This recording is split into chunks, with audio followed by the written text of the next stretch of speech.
Bonjour à toutes et à tous, bienvenue si vous nous rejoignez. Vous êtes dans le live de TV Finance. On vous accompagne jusqu'à 9h et midi pour analyser la séance du jour en France. Une séance toujours haussière qui va évoluer au rythme de nos market movers du jour.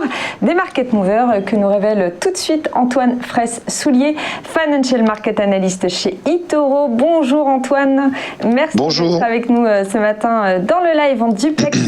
Trois valeurs donc, que vous nous avez identifiées pour nos téléspectateurs et internautes. Et ce matin, vous nous proposez de commencer par la valeur du luxe. Et oui, encore, LVMH, à qui a profité d'ailleurs l'apport de Tiffany, les bijoux, il y a 2 jours. Valeur du luxe toujours très cher payée en bourse. Oui, alors effectivement, LVMH est...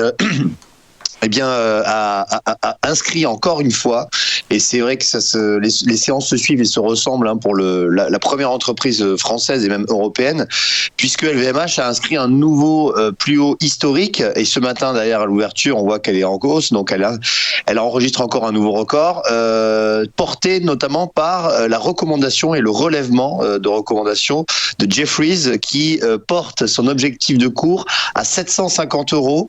Donc il y a un objectif qui est remonté de 90 €, puisque le précédent était à 660, donc on passe de 660 à 750. On voit que ce matin, donc LVMH cote aux alentours de 663 €, donc on est encore en progression. C'est vrai que le premier groupe de luxe mondial